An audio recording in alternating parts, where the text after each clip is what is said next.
So the environmental is the biggest tool for stopping growth, the biggest tool. The other is regulation.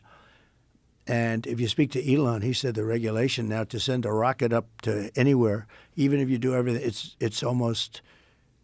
becoming impossible. But they use environmental in order to get people not to do anything.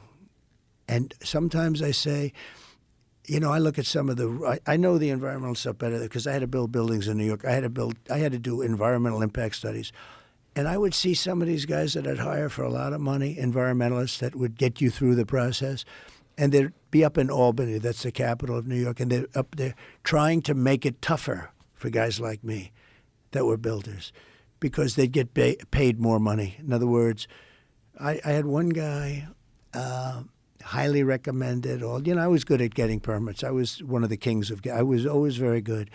But the environmental stuff was always horrible. They could slow a project down 10 years, 15 years. I had a project in Louisiana, built big LNG plant. It was for 14 years. It was going to cost $18 billion, one of the biggest, like the Empire State Building, laying down on its side times 4. Massive on the coast, on the Gulf Coast. And they said, sir, they're going to give it up. I said, they shouldn't give it up. What's the problem? They can't get their environmental.